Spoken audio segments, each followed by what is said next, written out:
ہے نا, جیسے کپڑے دھوتے تھے, دھوبی تھے. اور یہاں بھی اہل عرب کے ان لوگوں کی طرف نبوت آئی جو ان پڑھ تھے, جنہیں اہل عرب یعنی یہودی حقیر سمجھتے تھے. یعنی کیا سمجھتے تھے؟ تمہارے پاس تو کتاب ہی نہیں ہے, تمہارے پاس تو کچھ بھی نہیں ہے, ہم تم سے زیادہ بہتر ہیں. کون کہتے تھے یہ ان سے؟ یہودی اور اہل کتاب ان سے اس طرح سے بات کرتے تھے. اور اس کے بارے میں آتا ہے, ان میں صرف 17 لوگ پڑھنا لکھنا جانتے تھے, اور ان پڑھ لوگوں نے دین کو پھیلانے کا کام کیا. اس لیے اس سے یہ پتا چلتا ہے جو پڑھنا لکھنا نہیں جانتے, اس میں ہمارے لیے بہت بڑا لیسن یہ ہے, جو پڑھنا لکھنا نہیں جانتے وہ یہ نہ سمجھے میں تو کچھ نہیں کر سکتی, اور میں تو بالکل حقیر ہوں, میں تو پڑھنا لکھنا نہیں جانتی, میں کوئی کام نہیں کر سکتی, یا میں دین کا کام آگے نہیں پھیلا سکتی. نو, ان ان پڑھ لوگوں نے دنیا بھر میں دین پھیلایا ہے. تو ہم اپنے آپ کو, جو ان پڑھ ہے وہ اپنے آپ کو حقیر کیوں سمجھے؟ اس کے اندر ٹیلنٹ ہو سکتا ہے, وہ قرآن کو آگے, اور قرآن کے لیے دیکھیں پڑھے لکھے ہونے کی ضرورت نہیں ہے. قرآن جو بہت بڑی ڈگری نہیں مانگتا, قرآن تو صرف محنت مانگتا ہے, محنت کریں اور قرآن کو آگے پہنچائیں.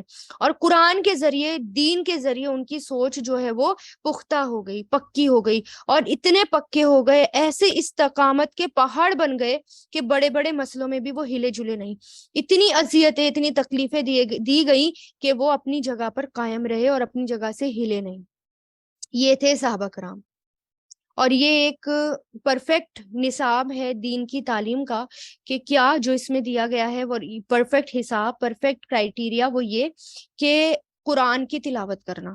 ٹھیک ہے, دوسرا کیا, کیونکہ یہاں پر یہ ہے نا کہ رسول نے کیا کیا, یتلو علیہم آیاتہ, قرآن کی تلاوت کی. انسان کو اگر اچھا ہونا ہے, انسان کو اگر تقوی والا ہونا ہے, اور اپنے آپ کو نیرو مائنڈیڈ نہیں بنانا, براڈ مائنڈیڈ بنانا ہے, اور ماڈرن بنانا ہے, اچھا بنانا ہے, اس کے لیے کیا ہے کہ قرآن کی تلاوت کرنا. اور دوسرا تزکیہ, یعنی لوگوں کی صفائی, اخلاق کی صفائی اور تربیت وغیرہ. تیسرا, اس کے ساتھ ساتھ قرآن اور حکمت سنت, یعنی آپ صلی اللہ علیہ وسلم کی باقاعدہ تعلیم, یعنی رسول اللہ نے جو کیا صرف اور صرف سنت پر چلنا. یہ اس کام کی ضرورت ہے. اور قرآن کو کبھی بھی پڑھنے کے بعد اپنے پاس نہیں رکھنا, بلکہ آگے تک اس قرآن کو پہنچا دینا ہے. یہی ہے, اور یہی اللہ تعالیٰ ہمیں قرآن میں بار بار کہتے ہیں. اور آپ دیکھیں منافقین, ان کا کیا رویہ تھا ان کا. منافقین جو تھے وہ تو ان کے پاس, ان کو قرآن سنائی دیتا تھا, وہ پڑھتے تھے, مجلسوں میں آتے تھے, لیکن بالکل ایسے تھے جیسے کہ گدھے کے اوپر کتابیں لاد دی ہوں, یعنی کچھ ان کے اوپر فرق نہیں پڑتا تھا.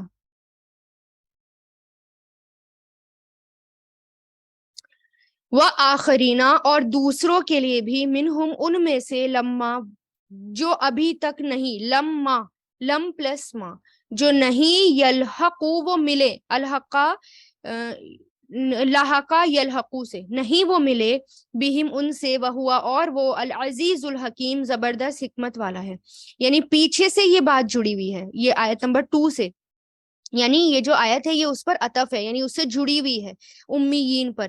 یعنی آخرین, یعنی کچھ دوسرے ان میں جو ابھی تک نہیں ملے, اور بہت زبردست حکمت والے. یعنی یہ نبی جو ہے پڑھاتا ہے, یعنی امیوں کی طرف آپ صلی اللہ علیہ وسلم کو بھیجا, اور دوسروں کی طرف بھی, جیسے ہم جیسے لوگ ہیں, ہے نا, جو عرب نہیں ہیں, عجم ہیں, اور دنیا کے باقی تمام لوگوں کی طرف, اور دوسرے ان سے بھی جو ابھی تک نہیں ملے, یعنی رسول اللہ سے بھی نہیں ملے, ان تک بھی یہ تعلیمات پہنچتی ہیں رسول اللہ کی, ان میں بھی جو ہے تزکیہ ہوتا ہے. اب جیسے اس کے بارے میں آتا ہے نا, حضرت ابو ہریرہ کہتے ہیں کہ جب سورہ جمعہ نازل ہوئی تو ہم آپ کے پاس بیٹھے ہوئے تھے, میں نے آپ صلی اللہ علیہ وسلم سے پوچھا, وآخرین منہم لما یلحقو سے کون لوگ مراد ہیں, یعنی جو ابھی تک نہیں ملے ان سے کون لوگ مراد ہیں. تو آپ نے کوئی جواب نہیں دیا. میں نے 3 بار یہی سوال دہرایا. اس وقت لوگوں میں سلمان فارسی وہ بیٹھے ہوئے تھے. آپ نے ان پر اپنا ہاتھ رکھ کر فرمایا, اگر ایمان سریہ, یعنی اسٹار کا نام ہے, اس پر بھی ہوتا تو یہ لوگ, یعنی ان کے لوگ, یعنی فارس کے لوگ وہاں تک بھی اس کو لینے کے لیے پہنچ جاتے. یعنی باقاعدہ ان لوگوں کی تعریف کی گئی. اور باقی لوگ ہیں اس سے مراد, اور اس کے بارے میں یہ آتا ہے کہ جب تیسری بار سوال کیا گیا، یعنی ایک روایت میں یہ بھی آتا ہے جب تیسری بار سوال کیا گیا تو آپ نے اہل فارس کا نام لیا، یعنی عربوں کے بعد اہل فارس نے بہت دین کی خدمت بھی کی، اسلام کو پھیلانے کے لیے، اس کو اسٹیبلش کرنے کے لیے، نشو و نما میں جتنا کام ان لوگوں نے کیا خود عربوں نے بھی نہیں کیا تھا، یعنی بہت اس کام کو آگے تک پہنچایا تھا۔ تو صحابہ، اس سے مراد بعض مفسرین یہ لیتے ہیں کہ صحابہ کرام کے بعد قیامت تک جتنے لوگ ہوں گے اس میں فارس، روم، بربر، سوڈان، ترک اور مغول اور چائنیز وغیرہ، اہل ہند وغیرہ سب آ جاتے ہیں، یعنی آپ صلی اللہ علیہ وسلم کی نبوت کے لیے سب لوگ جو ہیں جو ان پر ایمان لائے، اور ان کے بعد جتنے بھی لوگ آئیں گے وہ وہاں تک یہ دین پہنچے گا، اور رسول اللہ نے ان سب کے لیے کیا کیا، ان کو ٹیچنگ دی، پڑھایا۔ ذالکہ یہ فضل اللہ، فضل ہے اللہ کا، یؤتی ہی وہ دیتا ہے اسے، آتا یؤتی سے، من یشاء جسے وہ چاہتا ہے، شاء یشاء سے، واللہ اور اللہ ذو الفضل العظیم بڑے فضل والا ہے، یعنی یہ اللہ تعالیٰ کا فضل ہے کہ اللہ تعالیٰ نے یہ قرآن دیا، یعنی یہ ایمان، یہ قرآن کی تلاوت، یہ تزکیہ، یہ تعلیم کتاب کی اور سنت، یہ سب کیا ہے، یہ سب اللہ تعالیٰ کا فضل ہے، جو کسی پر ہو جائے کہ یعنی کسی کے پاس یہ تعلیم پہنچ جائے، یہ قرآن پہنچ جائے، تو یہ اللہ تعالیٰ کی توفیق سے ہوتا ہے، اور وہ بہت خوش قسمت ہے جس کو یہ قرآن سمجھ میں آتا ہے، جس کو یہ قرآن پڑھنا آتا ہے، جو اس کے روٹ میں، اس کے ڈیپ چلا جاتا ہے، اور وہ بہت خوش قسمت ہوتا ہے کیونکہ اللہ تعالیٰ کا فضل اس تک پہنچ جاتا ہے۔ مثل الذین، مثال ان لوگوں کی، ہم ملو، جو اٹھوائے گئے، ہم ملا، ہم ملو سے بنا ہے، ہم ملو یہ جو ہے ماضی مجھول ہے، جو اٹھوائے گئے، التوراتا تورات، ثم پھر لم نہیں، یحملوہا انہوں نے اٹھایا اسے، حملہ یحملو سے حمل نہیں اٹھایا اس کو، کمثلی جیسے کہ مثال، حمار گدھے کی، یحملو جو اٹھاتا ہے، حملہ یحملو سے، اسفارن کتابیں، اسفار کس سے بنائے، اسفار جو ہے وہ سین فارا صفر کی جمع ہے، یہ بڑی بڑی کتابوں کے لیے استعمال ہوتا ہے، کیونکہ سفر بھی اسی روٹ سے آتا ہے۔ اب سفر اور کتاب یہ ایک جیسے کیسے ہو گئے؟ اب دیکھیں، دراصل کیونکہ جب انسان کتاب پڑھتا ہے، جب کوئی بھی کتاب پڑھی جاتی ہے تو ایسا لگتا ہے جیسے انسان اس کے ساتھ ساتھ سفر کر رہا ہو۔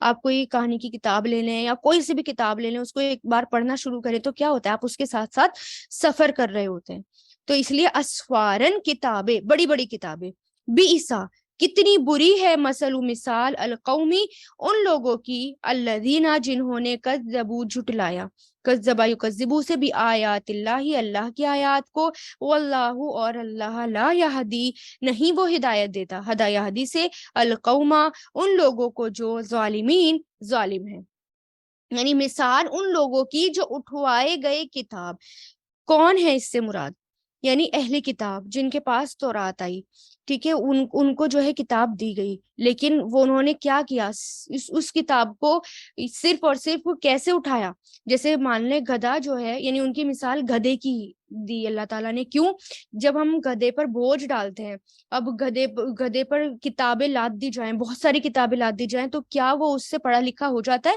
نہیں ہو جاتا، تو انہوں نے ان کے اوپر کتاب، ان کے اوپر آئی ہیوی یعنی تورات، اللہ تعالیٰ کی کتاب آئی، لیکن انہوں نے اس کو صحیح طریقے سے پڑھا نہیں، بلکہ ایسے ہو گئے جیسے کہ گدھے، انہوں نے جھٹلایا، اللہ تعالیٰ کی آیات کو جھٹلایا، پھر ایسے لوگوں کو اللہ تعالیٰ ہدایت نہیں دیتے، وہ اور یعنی وہ ڈگری کا بوجھ تو اٹھاتے ہیں لیکن عمل نہیں کرتے تھے، یعنی کتاب کو پڑھتے تو تھے لیکن عمل نہیں کرتے تھے، جو کہتے تھے وہ کرتے نہیں تھے، اس لیے ان کو گدھا کہا، ان کی کتاب کو وہ اللہ تعالیٰ کی کتاب کو بیچتے تھے، ہے نا، اور تھوڑی سی قیمت پر بیچتے تھے، بد عہدی کرتے تھے اور وعدہ خلافی کرتے تھے، دھوکے بازی کرتے تھے، تحریف کرتے تھے، یعنی بدل دیتے تھے کتاب کو، سود کھاتے تھے، انٹرسٹ کر لیتے تھے لوگوں سے، لوگوں کو برائیوں سے روکتے بھی نہیں تھے، یہ پڑھے لکھے ہونے کے باوجود بھی کیا تھے، ان پڑھ تھے، لیکن اہل عرب بد عہدی نہیں کرتے تھے، اہل عرب جو ہیں ان کے اندر خرابیاں تھیں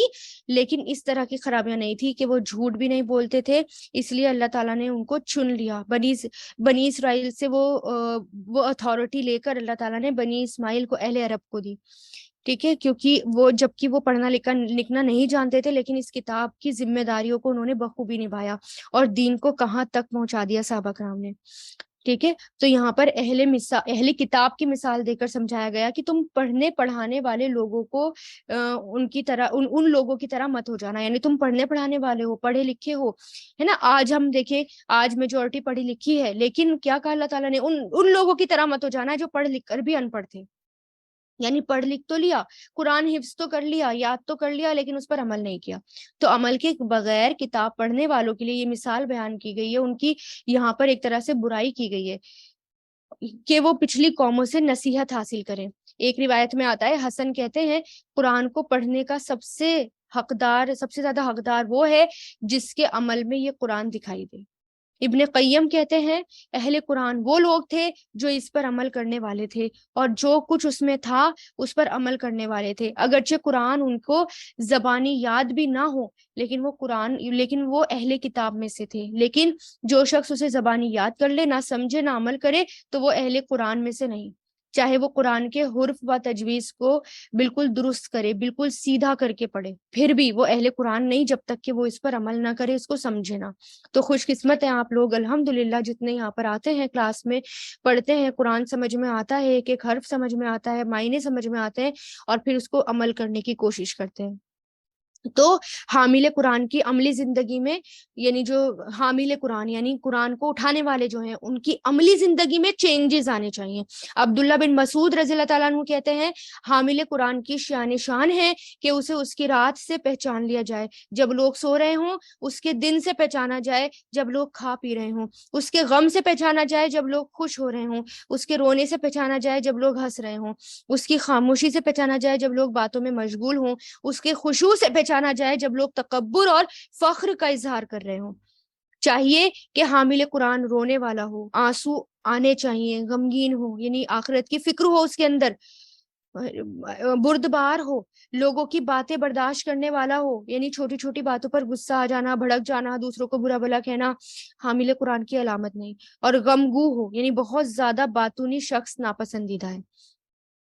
قرآن پڑھنے والے کے اندر یہ ٹھہراؤ لازمی آنا چاہیے.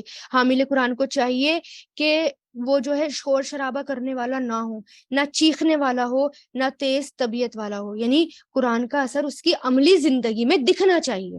وہ ہوتے ہیں حامل قرآن.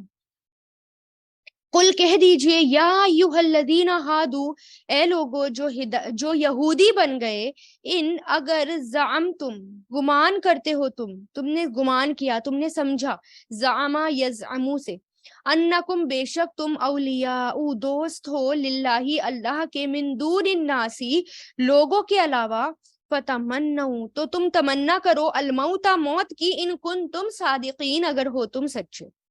یہ چیلنج ان کو پہلے بھی دیا گیا، پہلے بتایا گیا کہ اہل کتاب جو ہیں، اللہ تعالیٰ نے کہا اگر تم سچے ہو نا تو تم موت کی تمنا کر کے دکھاؤ. یعنی پہلے آیا تھا نا، ہم نے شاید سورہ بقرہ میں پڑھا تھا کہ کل ان کنتم کل ان کانت لکم الدار الآخرۃ عند اللہ خالصۃ من دون الناس فتمنوا الموت ان کنتم صادقین ولن یتمنوا ابدا بما قدمت ایدیہم. یعنی اللہ تعالیٰ ان سے کیا کہہ رہے ہیں کہ اگر تم سچے ہو، یعنی اگر تمہیں لگتا ہے کہ تمہارے پاس، یعنی سورہ بقرہ میں پڑھ چکے ہیں اہل کتاب سے اللہ تعالیٰ کہہ رہے ہیں تمہیں لگتا ہے کہ اللہ تعالیٰ کے یہاں تمہارے لیے خاص طور سے گھر ہے، آخرت کا گھر ہے، باقی لوگوں کو چھوڑ کے، تو موت کی تمنا کر کے دکھاؤ. اللہ تعالیٰ نے یہ بھی کہہ دیا کہ وہ موت کی تمنا کبھی بھی نہیں کریں گے. کیوں؟ کیونکہ جو انہوں نے عمل آگے بھیجا اس کی وجہ سے وہ چاہتے ہی نہیں کہ موت جو ہے ان کو آئے. یہاں پر بھی اللہ تعالیٰ کہہ رہے ہیں کہ اگر تم سوچتے ہو کہ تم اللہ تعالیٰ کے دوست ہو تو ٹھیک ہے، موت کی تمنا کر کے دکھاؤ، کیونکہ جو اللہ تعالیٰ کا دوست ہوگا وہ جلد ہی جلد اللہ تعالیٰ سے ملنا چاہے گا، لیکن وہ کبھی بھی موت کی تمنا نہیں کریں گے. موت تو چل پڑی ہے، بس وہ انتظار ہی کر رہی ہے، جس دن اس کے قدم پورے ہو جائیں گے وہ آ پہنچے گی. موت ہر طرف سے انسان کو گھیرے ہوئے ہے، اور انسان الگ الگ مشکلات سے بچتے بچتے بچتے بچتے ایک دن نکل کر دوسرے میں پھنس ہی جاتا ہے، حتیٰ کہ موت کے منہ میں چلا جاتا ہے، اور اس مصیبت سے پھر وہ نکل نہیں پاتا. تو اللہ تعالیٰ کیا کہہ رہے ہیں، ٹھیک ہے موت کی تمنا کر کے دکھاؤ اگر تم سچے ہو تو. ولا، اب دیکھیں یہاں پر بھی آ گیا ولا یتمنونہ، کبھی بھی وہ تمنا نہیں کریں گے اس کی. یتمنون، تمنا یتمنا،